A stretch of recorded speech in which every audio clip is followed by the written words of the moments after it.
Tersesat di alam lain, bagian 3.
Teguh ayu lupute ing loro, luputa bilahi kabeh. Jin, setan, datan purun, paneluwotan ana wani. Niwah panggawe ala gunane wong luput geni anteman. Tirta maling adoh tan ana ngarah ing mami. Guna duduk pansirna.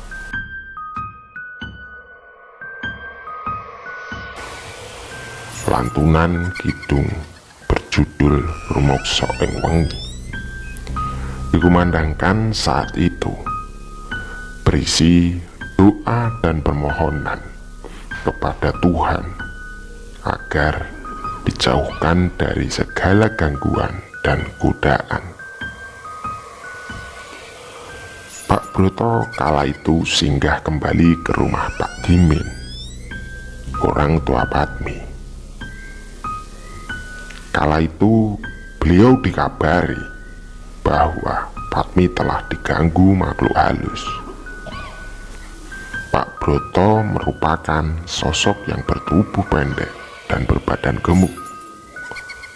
Beliau hidup sebatang kara, ditinggal anak perempuan dan istrinya pergi karena mereka tidak bisa menerima kelebihan Pak Broto yang memiliki indera keenam.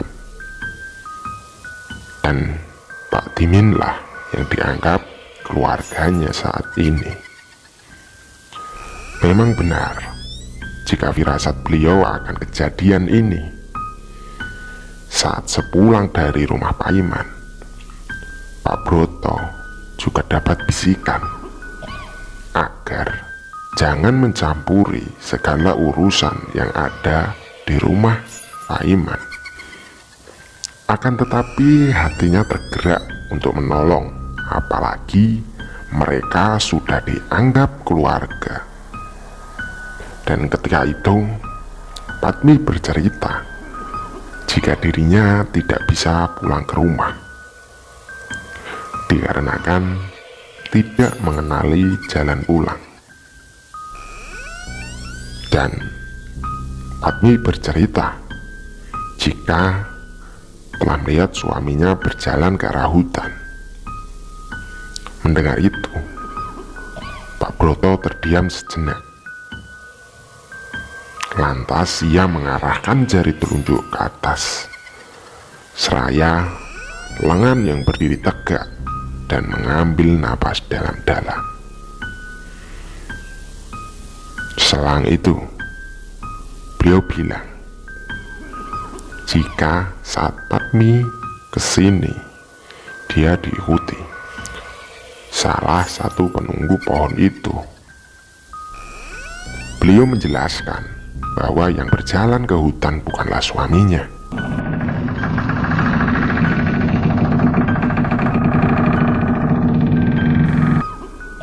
Perasaan Pak Broto lega. Untung Padmi tidak mengikuti sampai ke dalam hutan, karena akan berakibat sangat fatal buat Padmi jika dirinya mengikuti sosok yang mirip suaminya itu. dan penuturan Pak Broto, Padmi dilarang untuk pulang ke rumah sendirian. Lalu kedua orang tua Padmi ikut mengantarkan pulang, sedangkan Pak Broto menunggu di rumah karena ia akan bersemedi. Menurut beliau tidak mungkin jika ikut mengantar karena sudah ditandai oleh makhluk penunggu pohon itu.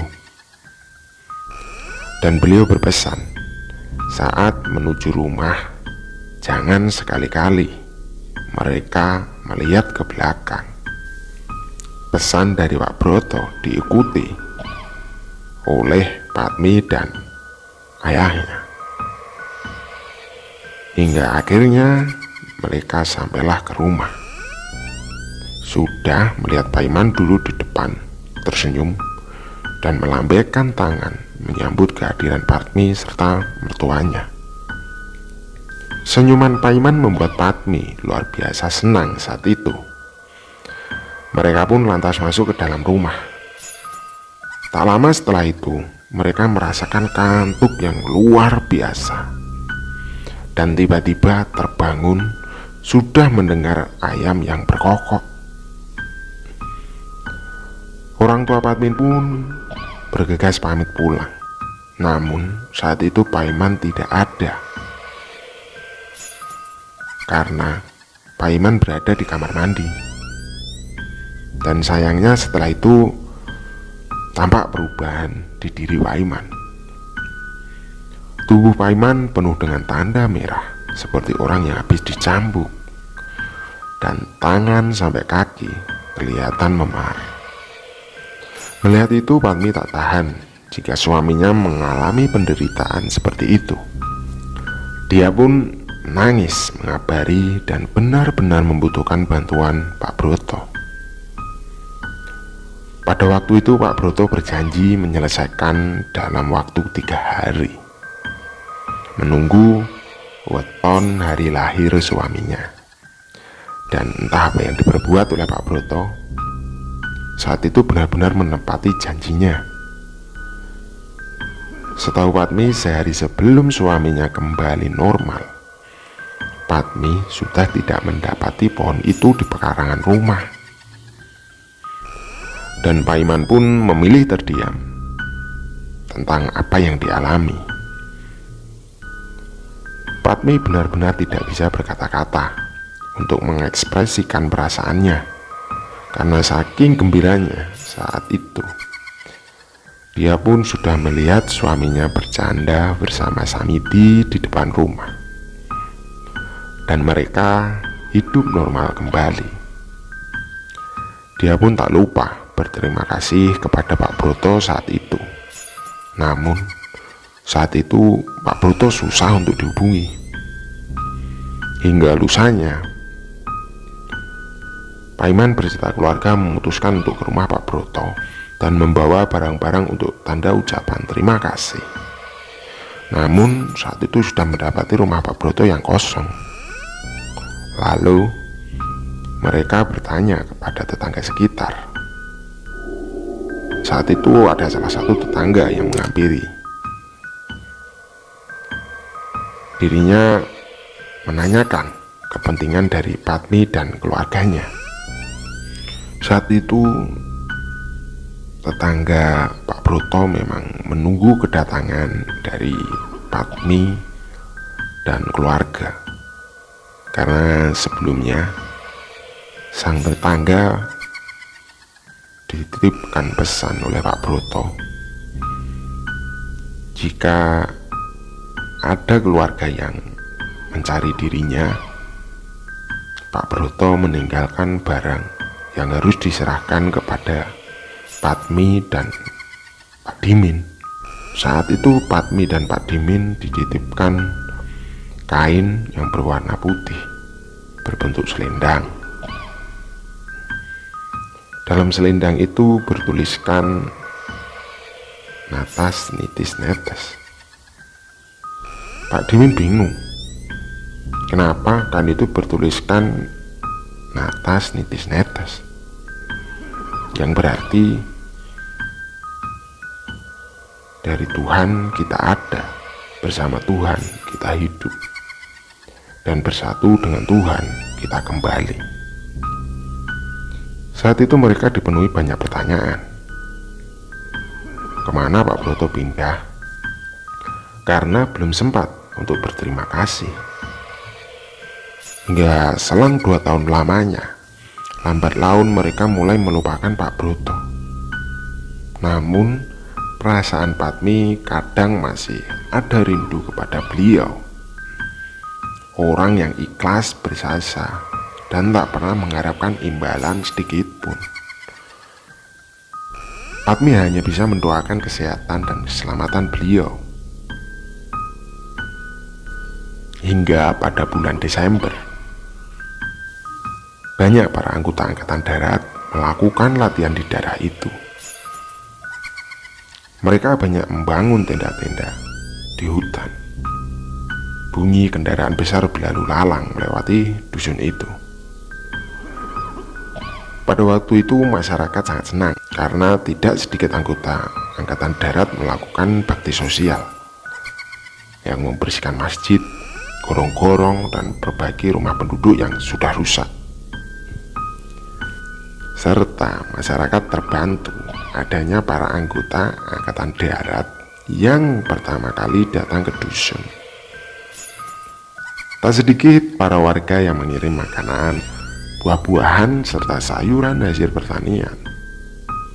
Dan selang 4 hari lamanya, terdengar bunyi roda mobil yang melaju sangat kencang, diiringi bunyi suara sirene yang menuju ke arah hutan, yang ternyata ditemukan kerangka manusia di lokasi hutan dekat makam yang sampingnya ada pohon serut